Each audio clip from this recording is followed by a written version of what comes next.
Welcome back to the David Watson podcast. Today I had the pleasure of talking to Dr Robert Saul, and a fascinating conversation, and probably one that a lot of people worry about without even realising.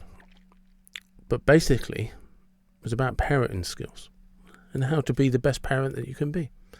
And he probably knows a thing or two. He's a paediatrician and he's written a fair few books about it. I hope you enjoy the episode. Hello, welcome to the David Watson podcast. Thank you very much for coming on. Just quickly, how are you down in South Carolina? I'm doing well. I'm having a good day and looking forward to our conversation. So am I. So am I, because this is something. Interestingly, I was having this conversation. I said to you just briefly when we started that I was in Austria for a wedding, and as you can imagine, lots of older people together talking about the youth of today.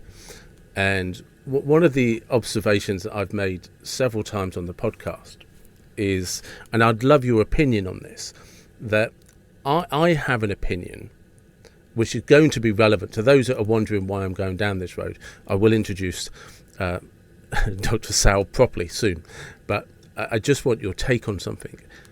I don't think people pre-internet are best placed to judge children today. And the reason for that is all of our perspectives on things like motivation and why, like when I was a child in the 80s and the early 90s, you'd go on a 2-3 mile hike out of boredom because it was just something to do. So our perspective of how to entertain ourselves and how to learn is not shared with children today because they have instant access to everything and don't experience boredom the same way we would have. I think that's a fair statement. But let me go back to sort of to how I got into analyzing and trying to advocate for children and improving ourselves, our lives, and our communities. Back in 1993, I went to a talk and heard somebody who was trying to raise money for a hospital system and said that hospitals should tithe to their communities. They should take a certain percentage and give back to the community. But he said 12 words that had a profound impact on me. And have had a profound impact ever since. That was 30 years ago now. For anything that happens in your community, I am the problem. I am the solution. I am the resource. Yeah. So we need to take personal ownership in the issues in our community. We need to be part of the solution. And to do that, we need to devote our resources to that. It took me, and to be honest, it took me several months to sort of internalize that message. And, okay, what do I do? How do I get involved? And I finally went to the leaders in the community. I said, put me in, coach, I'm ready. And I got involved, and maybe even smugly so. I was a good person. I was really involved in my community. 6 years later, April 20, 1999, a major event here, and I'm sure across the pond, Columbine High School. Yeah. 2 students enter a high school, massacre 13 people, and kill themselves. I asked myself, could that happen in my community? And the answer was yes. I asked myself, what have I done to make a difference? And the honest answer was not enough. So I put pencil to paper. Back then we used to do that, and wrote 12 steps to community improvement, or 5 steps to community improvement, what each of us could do to help improve our communities. And subsequently penned over 160 articles for the local newspaper over the next 12, 13 years. And I'll just briefly go over those 5 steps, and that, I think, gives you the basis for what I'm trying to say in terms of how we need to be looking at children and how we need to be looking at families. Number 1, learn to be the best parent you could be. And I chose those words carefully because parenting is a constant learning experience. You're never done learning, parenting, and to be the best parent you could be. Not everyone has the same capabilities. Not everyone has the same opportunities. Single moms oftentimes have a more difficult situation than a 2-parent family. People growing up in poverty, different. Somebody that has chronically ill. So everyone needs help to be the best parent they could be. And as a pediatrician, it was not unusual for me early in my career for people to come in and say, what do I do here, doc? And of course, I was smart. I was a doctor. I'd been told, I'd been educated, so I told them what to do. Now, it took me 40 years to figure out that that was not my job. My job was to help empower them, was to help enable them, was to help with them gently peer behind the curtain to see what was their situation was and how I can help them going forward. So learn to be the best parent you could be. Number two, get involved. There's so many ways you can get involved in your community. And I don't have a formula for that. Depends on your interests and depends on the community. Number three, which sounds the same, but I think is definitely different, stay involved. Yeah. Sometimes it's very easy to get involved, but difficult to stay involved. Number four is the most intuitive, but seemingly sometimes the most difficult, especially in our society, which is so divided these days. Love for others. I don't know how we've forgotten that one. And then number five, which I think is the most difficult, forgiveness. Yeah. Learning how to forgive, learning how to forgive ourselves, learning how to forgive others, and moving on. So those 12 words, I am the problem, I am the solution, I am the resource, sort of was the template for me launching into my 5 steps. And that's where I sort of came up with the revelation that what's our most important job as parents? Our most important job as parents is to raise our children as citizens. That is to take care of each other, to take care of others, to understand what others are doing. Not because when I was a parent, my parents divorced. My mother said, "Bob, I just want you to be happy." So fortunately for me, I didn't listen to her words. I watched her deeds, and she indeed did do what needed to be done in terms of taking care of others. But I realized that I think being a good citizen, taking care of others, happiness is a blissful secondary side effect. It does. So I've said a lot, and I'll let you get some words in. No, that's fine. My favourite guests are the ones that don't need much encouragement to talk. It becomes very boring if I'm just firing questions and it's yes or no. So I'm very grateful for the energy.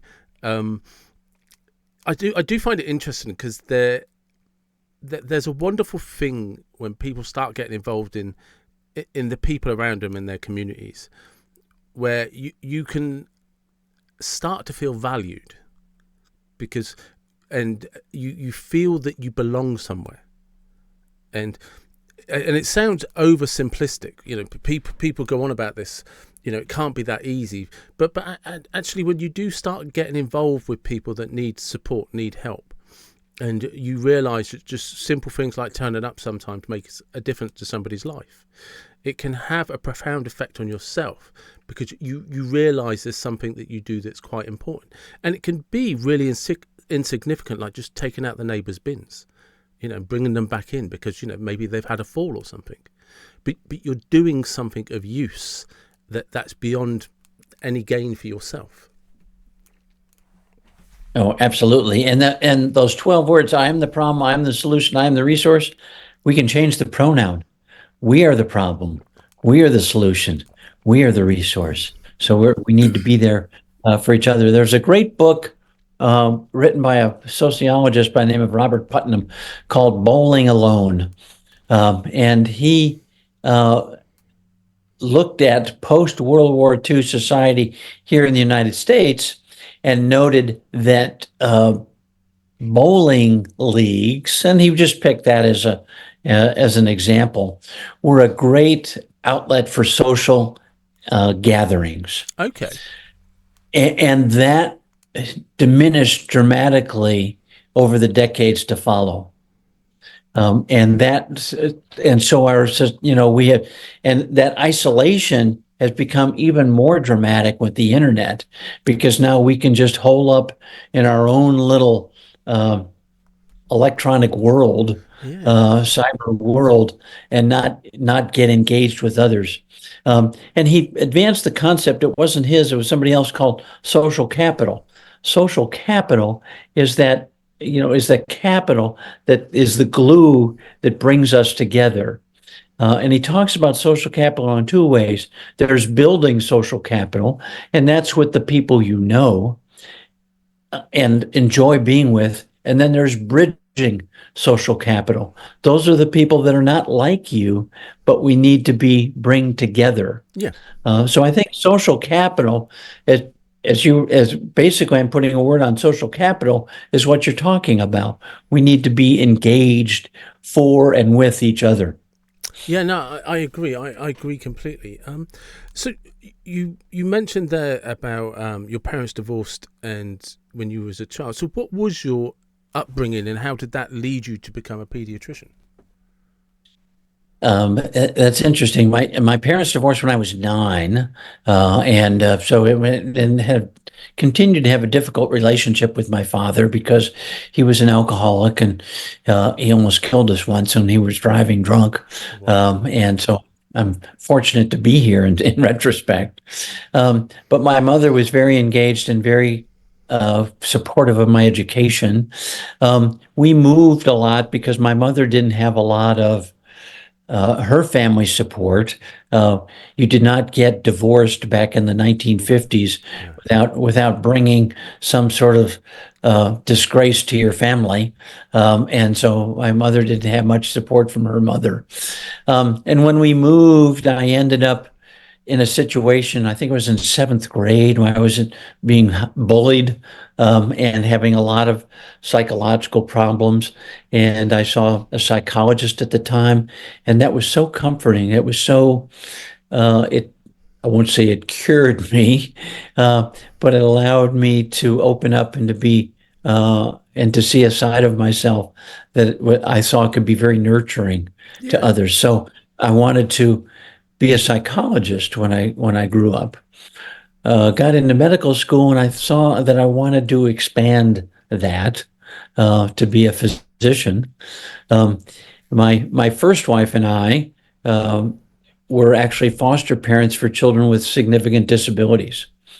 So that sort of whet my appetite for being a pediatrician who sort of specialized in taking care of children with very unique needs. Yeah. So in addition to being a pediatrician, I'm also trained as a medical geneticist and board certified in both.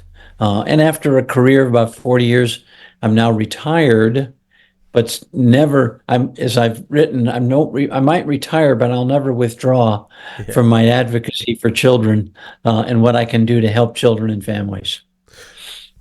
It's one of the things I'm trying to get my head around a question that's buzzing around inside me. And it's an earlier statement. Was it number 5 when you said, learn to forgive? Yes. And then you mentioned the difficulty with your father being an alcoholic. Yes. So how did you manage to forgive? Because I, as an individual, I'm somebody that has struggled over the years to forgive people. And I would, if I'm honest, I'd say I probably don't. I just learned to forget about it.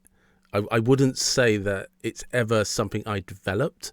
And I'll be honest, I've always been envious of people when I speak to them and they're just like, no, things happen. You've got to forgive. And you've got to kind of let go of that burden in the heart. And cause I don't think I've ever achieved it. But I don't have a fantastic relationship with my own father, so it's kind of got me intrigued. Well, I mean, I'll be honest, humanity keeps getting in my way. I mean, so even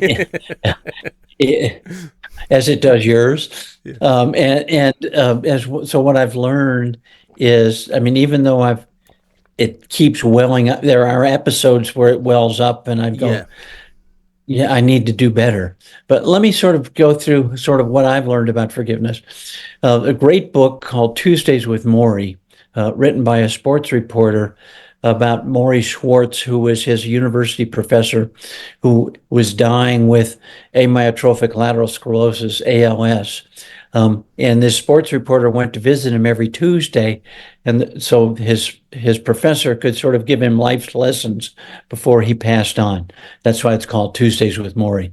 But for me, one of the significant take-home messages was forgiveness. And I'm paraphrasing when he says, forgive yourself first. Forgive yourself for what you've been harboring and unable to get rid of.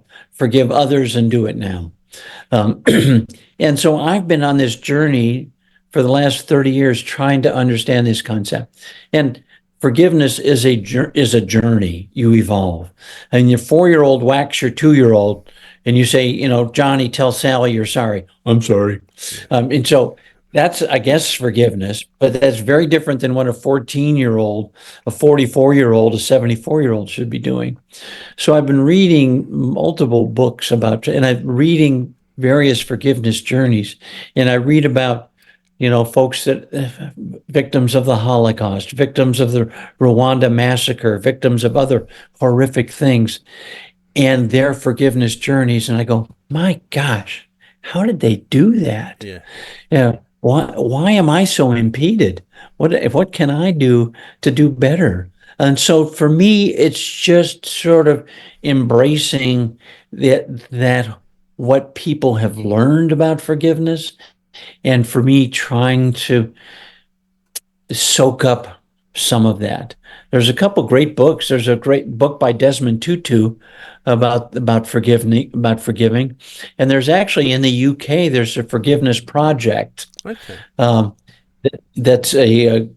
there's a book that was put out by the Forgiveness Project, and it talks about forgiveness and mentions one that it's a journey. It's not a destination, and it's not black and white. It's gray. Yeah. And it's up and down and in and out, and so one day you can, okay, I'm over that, and then whammo, the next day something comes up. So I'm getting better, and I'd like to think dealing with to understand forgiveness in terms of what I can do for my father has really helped me so much more in other interactions. I think because you said something then as well, it starts with not being angry with yourself, and just kind of being okay that your feelings may have been hurt, being okay that you felt a certain way. And I suppose we don't like to dwell into it, do we? No, we don't like internal conflict. I tell the story of I think my youngest son was about 7 or 8, and one night he said something that really set me off, and I yelled at him. Not one of my prouder moments, but I did.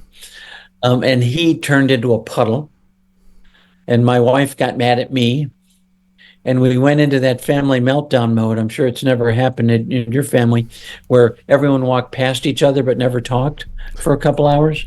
So until it was time to put him down to bed, and I laid down with him and I said, son, I'm so sorry about what happened tonight. You said something that I think was wrong, but my response was totally inappropriate. And I want to apologize, and I want to ask for your forgiveness. And we talked some more, and he said, Dad, would you be quiet? I said, why? He said, I hate it when you're nice. So I don't tell that story to pat myself on the back, but I tell that story to say, I guess I do understand what this forgiveness is. It's just a question of trying to do it. Yeah. I mean, there's still times where it's so much easier just to be quiet and just hopefully it'll just pass than to engage with the person I'm having an issue with. I think you made another statement that was very important as well. Is it's not a destination. There isn't really an end goal. It's I suppose as much as anything, it's just learning that there's things internally that bother you, and do you just be aware that they can bother you, or do you allow them to control you, which then interfere perhaps with later decisions you might have made in your life. And it's I think sometimes as adults we try and do everything perfectly, but without accepting the possibility you can't be perfect. And on that forgiveness, I don't know if there's you've heard of Mr. Rogers, Yeah. Mr. Rogers' Neighborhood.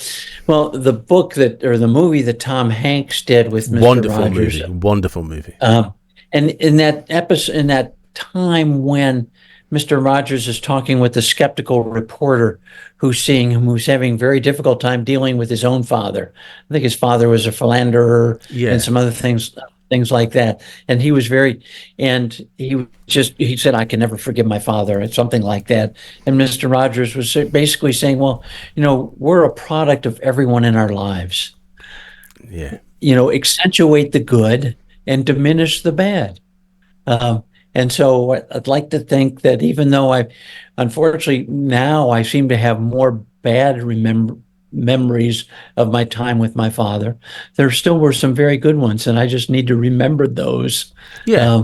and go forward and recognize some of his real strengths, in terms of when he wasn't impaired, some of his real love for people, and some of his understanding about what our role is in taking care of others. Yeah, I remember as you were saying that, it reminded me of an epiphany I had about 5 years ago now. And I was thinking about my dad, and because I hadn't spoken to him for about 5 years, and I had this epiphany that my life hadn't exactly worked out exactly as I planned, and I'm a guy that invests a lot of time in personal development, and maybe the biggest problem was I was being really hard on him and not recognizing he just didn't have the resources to deal with raising a family and to be the dad that I needed him to or wanted him to be. And but it was at that point then, I suppose at that level of understanding that there was a lot more flexibility towards my thinking about him. Right. I mean, so getting back to being the best parent you can be, Yeah. that some people didn't have that nurturing themselves where they were young, or the resources, or a variety of things, and so we wanted them to be better. And Barack Obama has a great expression that is better is good, and it's a lot harder than worse.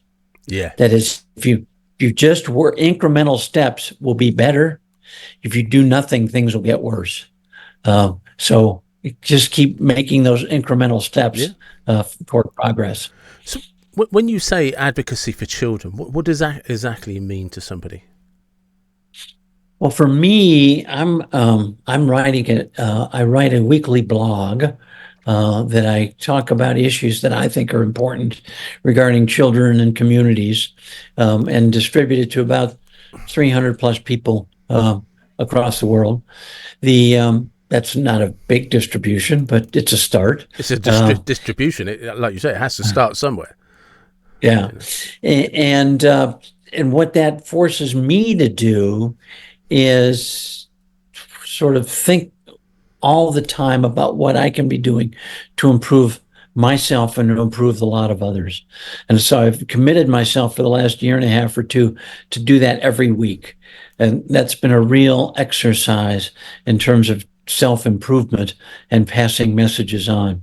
I also write a weekly column for the local newspaper, just about pediatric advice, about feeding and pooping and all those things that sometimes parents get caught up with in terms of babies. And my experience does lend some credibility to that.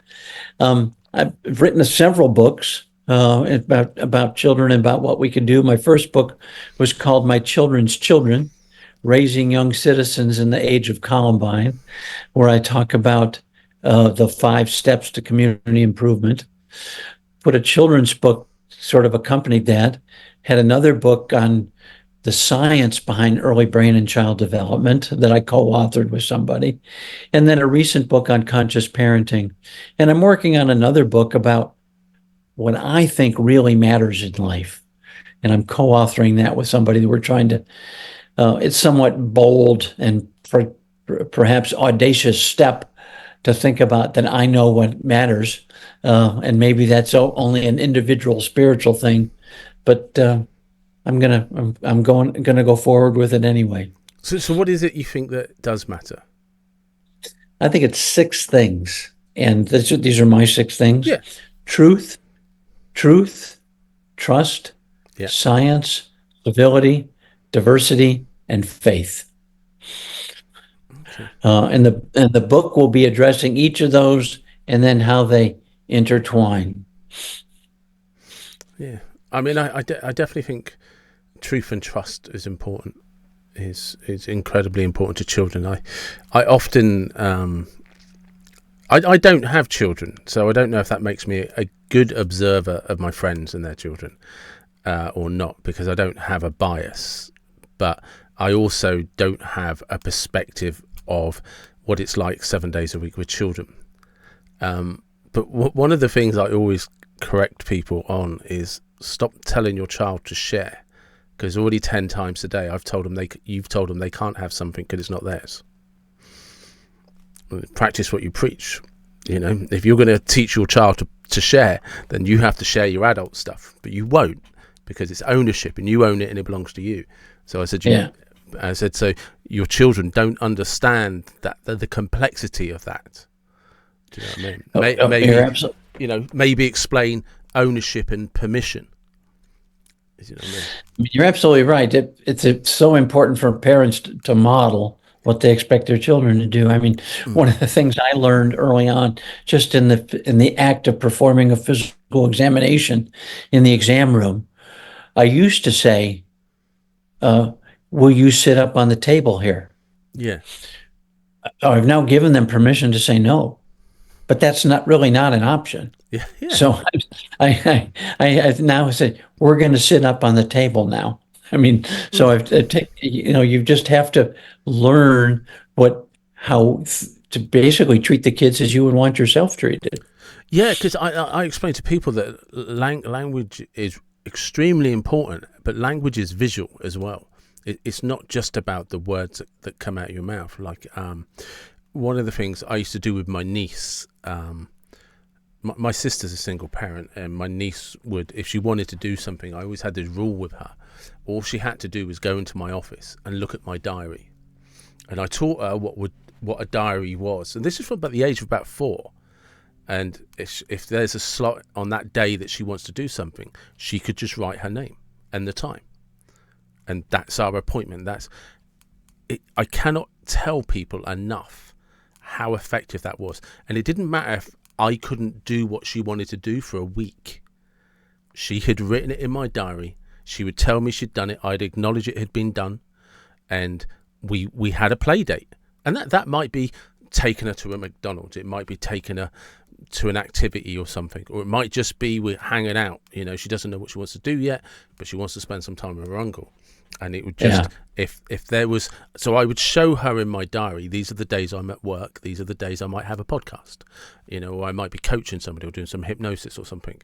And from that, she could see that if she put her name, just write Lillian and a time, then that was hers, just hers.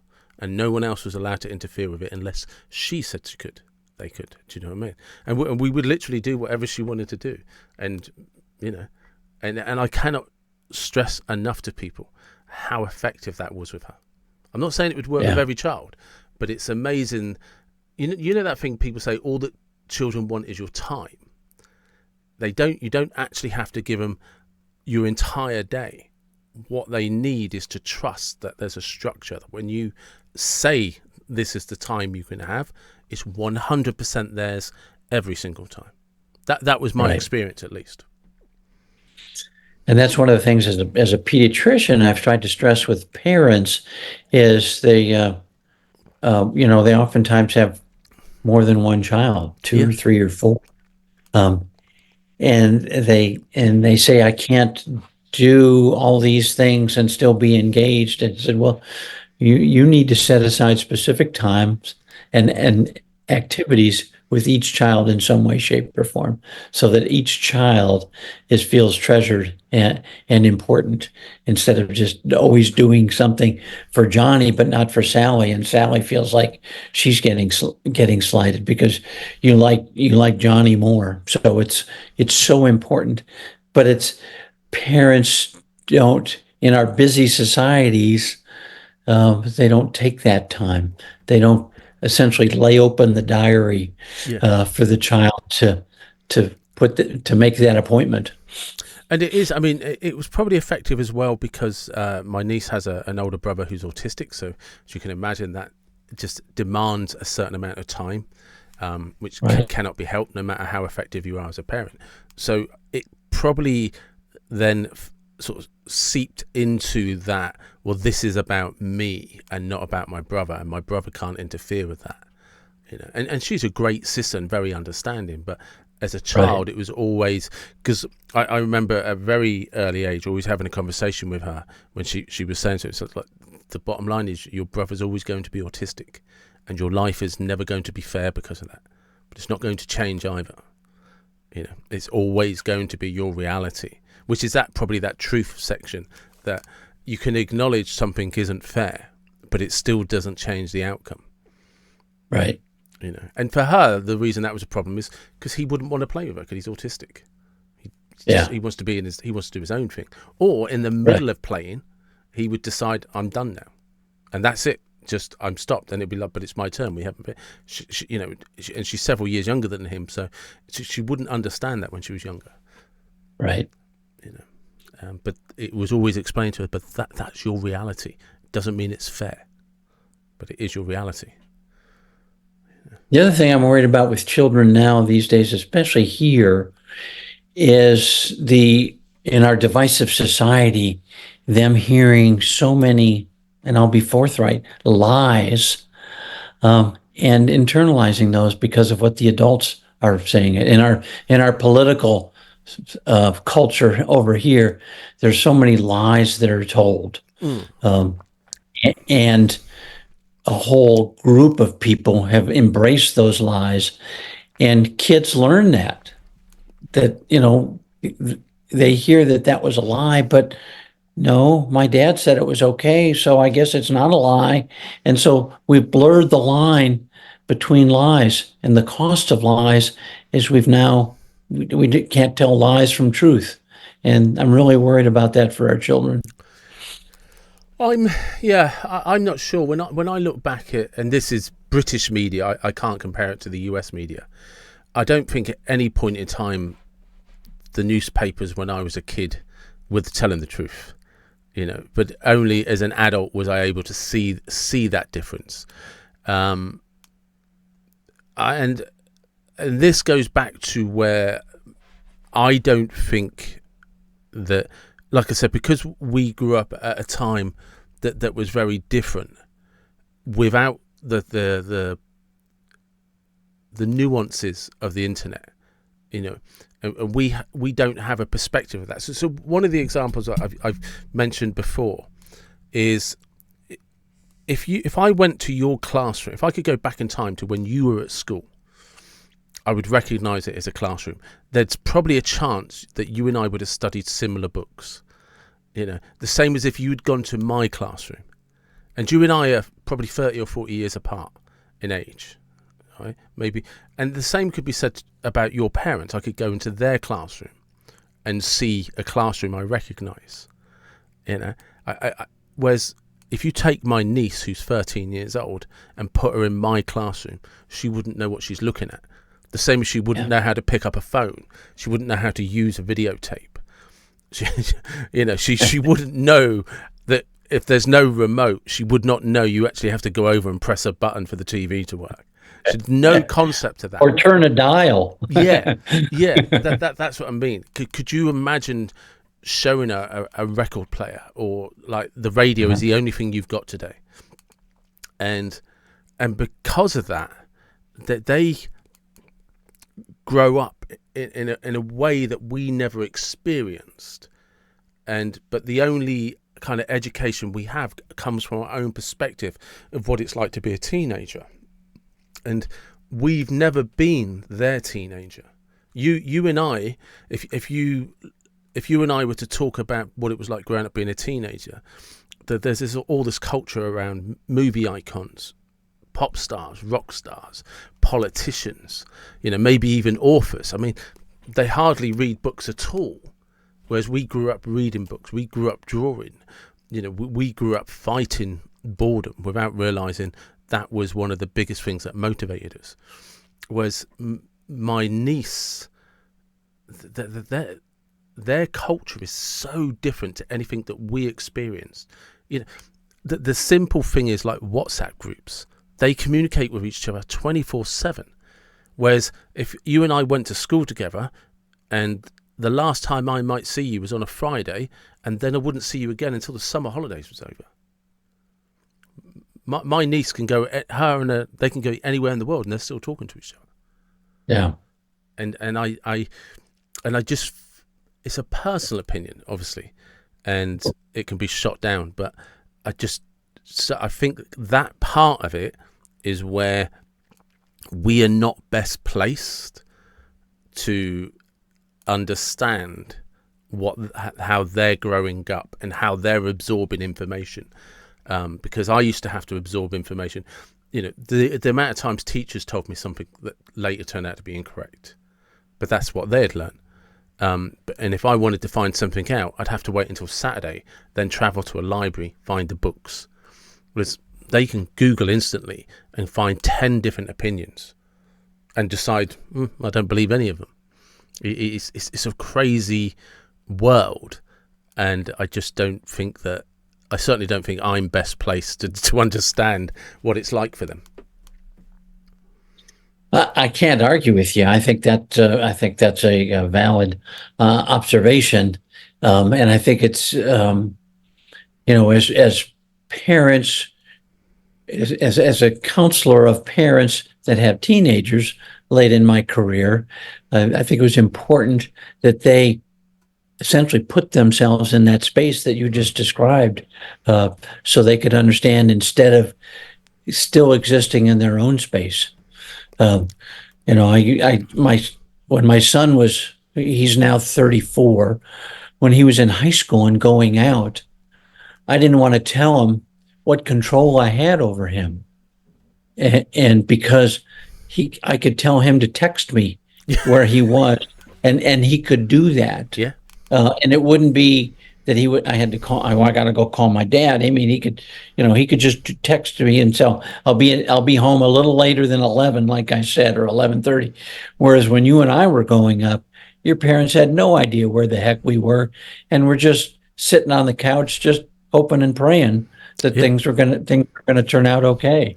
I mean, so there's good and bad, but I think you're right. I think what you're describing is in many ways is that loss of social capital that we were talking about at the onset, and in terms of trying to make sure we connect, and that's not a "Hey, how you doing?" No kind of thing. No, I mean, you said about text. I know my sister has an app on her phone that tells her where my niece is 24/7. Like you said, our parents just had to trust us. If you said you were going around to my house, your parents just had to believe you. Yeah. And if we weren't doing that, we just hoped we never got caught. That's right. And that's not a thing for parents today. Their child can't lie to them like we could. Yeah. And I don't know if that's good or bad, because I think if I was a parent, I'd want to know where my child was 24/7, because I'm going to worry.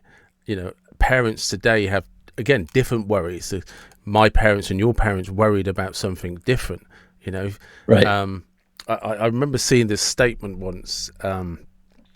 It might be a paraphrasing from a Chris Rock sketch, but he talked about how his mum and dad, his dad would leave at, like, if it was Chris Rock, if it's not him, I apologise, but basically his dad would leave work at 6 o'clock in the morning, and his mum wouldn't know his dad was coming home from work until 8 o'clock at night when he got in. And he said, if something happened to me and I was in hospital, my dad wouldn't know until he got home from work. He said that's probably one of the reasons marriages were so successful, because they never saw each other. And he says, whereas now, your wife can tell you everything the minute it happens. And he said, and in a 10-year marriage, I've probably spoken more to my wife than my mum and dad spoken 50 years of marriage. Yeah. Just because there's never a separation. And that's like you and I was, you were saying about the truth, what information is out there. They're never separated from information anymore. Was, if you and I go back 50 years, we bought a newspaper in the morning or watched the news. That was it again until the next day. Right. That it's instant, 24/7 for them. And again, and I just use that as an example of, I tried to think of solutions that might help my niece outside of the simple ones, like, if there's a problem at school, or you get brokenhearted or something, they're big things. But actually, what it's like for them to grow up, I can't imagine it, because it just never happened to me. Yeah. And as adults, we tend to step away from it. Yeah, it's a unique set of circumstances that parents need to be very tuned into. Yeah. In your experience, with children and with the books you've written and your own children, your grandchildren, the parents you coached, what do parents do well? Parents, in my experience, love their children well.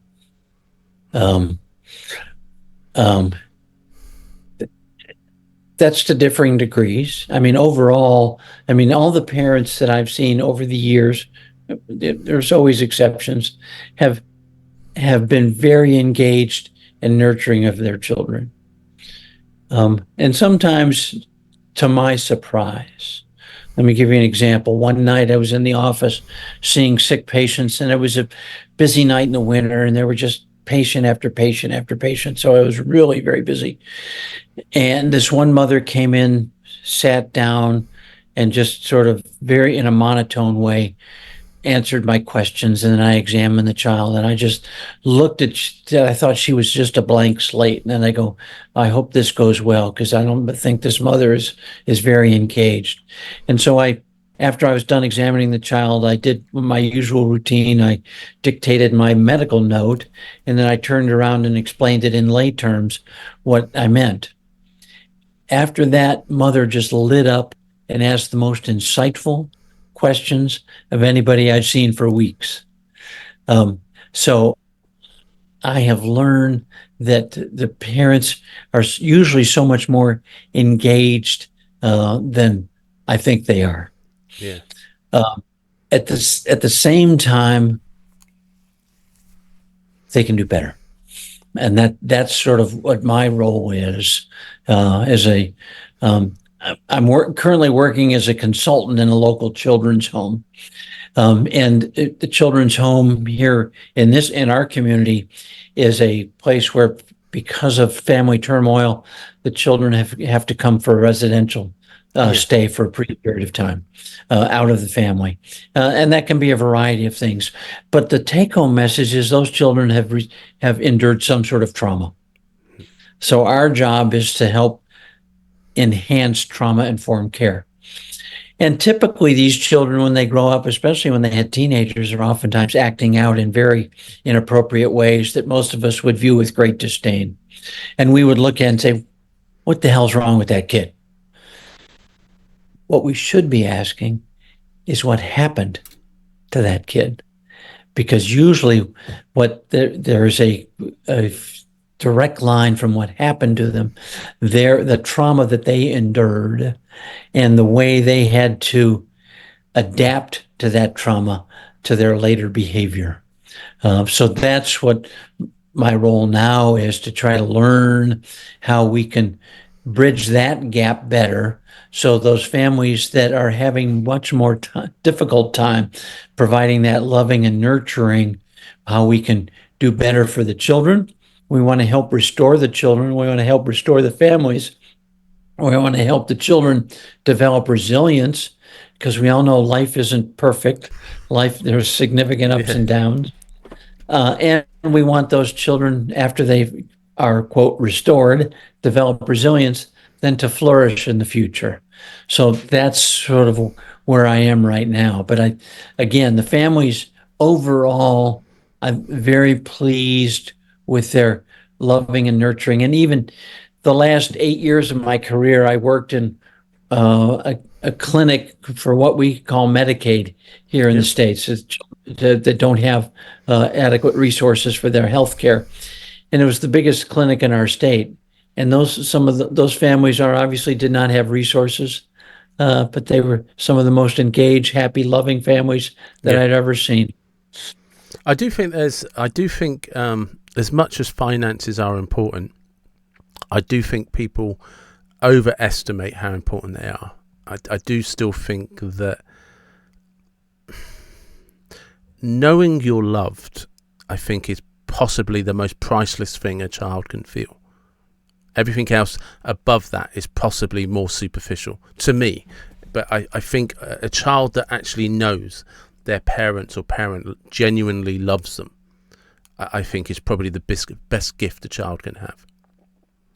I agree, but sometimes those parents, if because of poverty, are put Yeah. in a position where it's difficult for them to do that and eke out their existence. Yeah. I will. Sorry, yeah, I'll caveat that with, because that's where finances do become important, because Right. sometimes a parent just out of that love will make a heartbreaking decision about a child, or has to do a ton of overtime and doesn't get to spend the time and give the child the affection that they genuinely want to.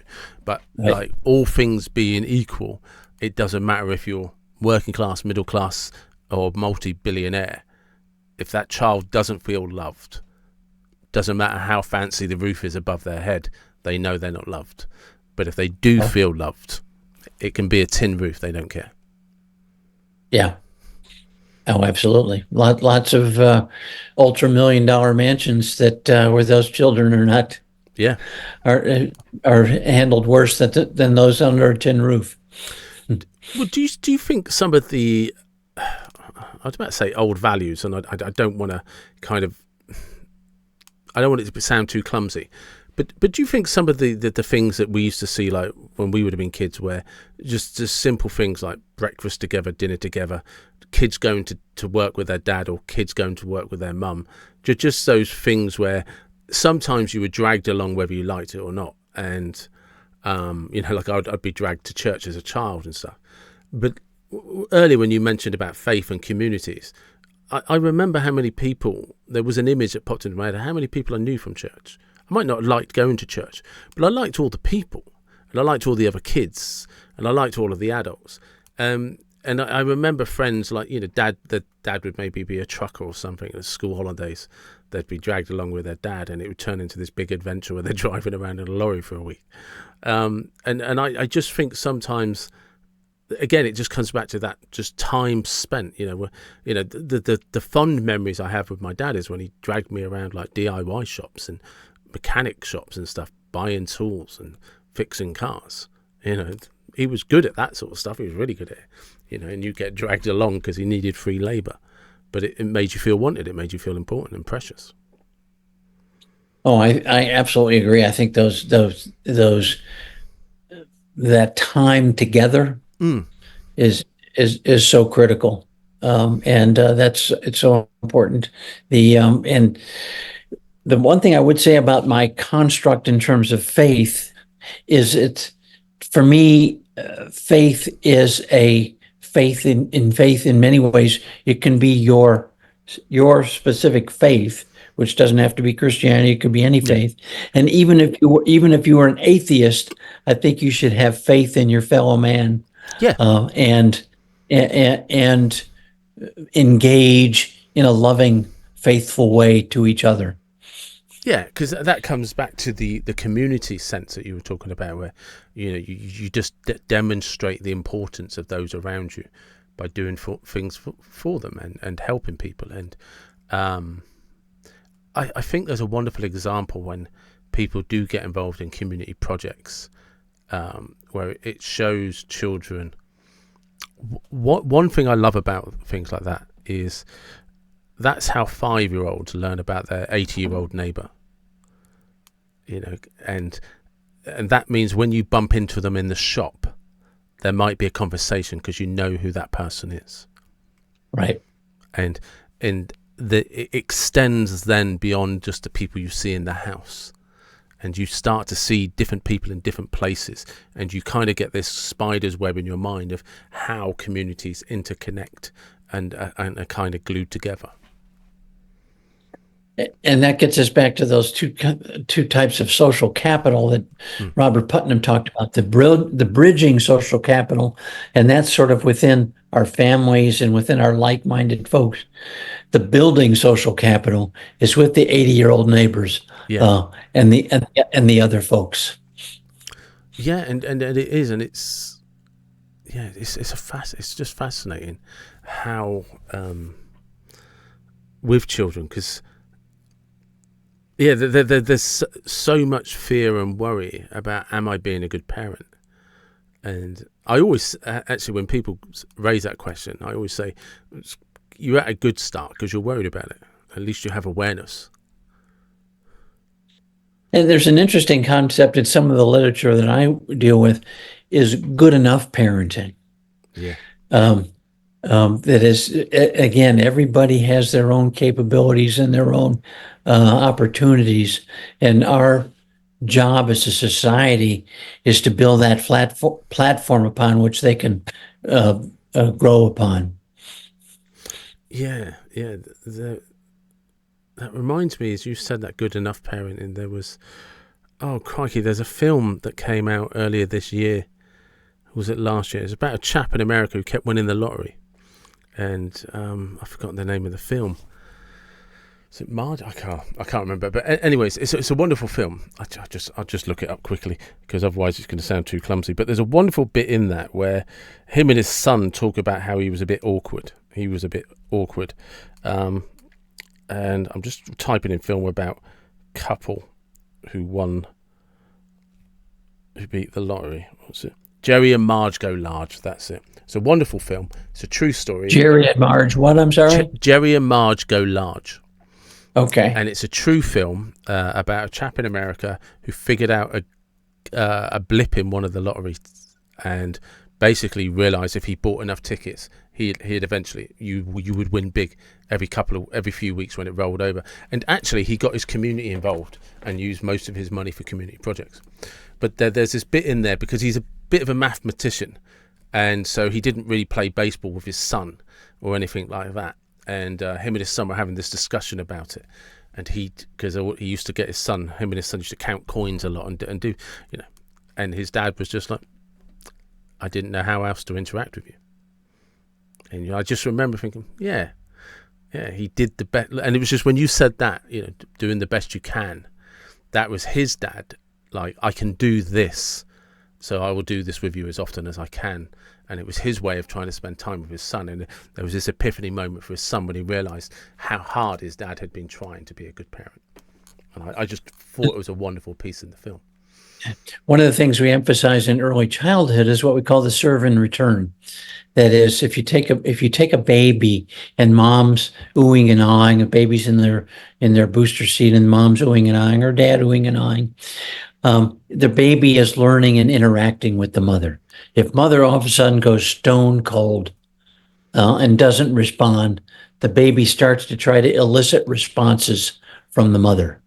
And if the mother in this experiment, the mother stays stone cold, the baby all of a sudden starts to have an anxiety response and cry and want to be held. So there's a serve and return that should always be going on, and that same sort of thing should always be going on in some way, shape, or form in parenting. I like the example of going out and playing catch. Yeah, catch at any age. Is a serve and return. For my sons, it was a real serve and return, because usually they ended up chasing the ball because I was such a horrible thrower. And we would both go looking for the ball under the bushes. But it's serve and return at any age is so important. And like you said, whatever that is for that individual, it might be let's work on these algebra problems, son. Yeah. Or chess, or something silly, tic-tac-toe, whatever. Yeah. It is, isn't it? Well, I mean, it's really interesting, because people spend so much time trying to figure out how to be a good parent, and every conversation we have effectively comes back around to the basic principle of just spend time with them. Right. But when you say it like that, it's too simple. Yeah, but that's all we're really talking about, isn't it? Just spend time with your children. Give them any quality time you can give them. Dedicate it to them. You know, I suppose that's a good place as any to kind of finish the conversation. But before we go, could you just list the books you have written? Well, my website is mychildrenschildren.com. Yeah. And they're listed there. The first book is My Children's Children, Raising Young Citizens in the Age of Columbine. Second book is a children's book to accompany that called All About Children. Third book is a book called Thinking Developmentally, Promoting Childhood Wellness and Adult Lifelong Health. Fourth book is called Conscious Parenting, Using the Parental Awareness Threshold. I like that. And lastly, I have a very random question that I just like to ask people for fun. And it requires a bit of imagination. So imagine you had access to some form of time machine. You could go to any place in history, so anywhere, any when. Why would you go there? What car would you drive? What music would you be listening to?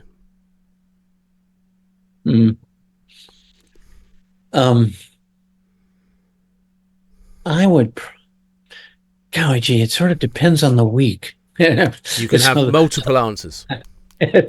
I mean, right now, if it just quickly off the cuff would be going back to March, I don't know the date, 1865, to hear Lincoln's second inaugural address. Nice. And knowing now, just hearing those words in his voice would just be magical to me. It would be obviously if I could take a car there. Yeah, it's a magical one. I would probably take an old-fashioned Buick. Oh, nice. Just with the, I can't remember if the Buicks had the big fins or not, but it would be an old-fashioned car, because it would not be appropriate for me to show up in a fancy schmancy new car. But even an old-fashioned Buick would be pretty fancy schmancy for 1865. And what was the third part of that? What music? Yeah, what music would you be listening to? Well, and again, I'm biased because I was so enamored by the movie Lincoln and the soundtrack to the movie. There's a beautiful musical rendition that accompanies, that's called with Malice Toward None, with Charity for All, that John Williams wrote. And I would have that as the background music. So you would go and see, did you say Lincoln? Lincoln. So going off on a slight tangent, what's your fascination with Lincoln? Bearing in mind he's probably one of the most fascinating people in modern history. Well, he was, to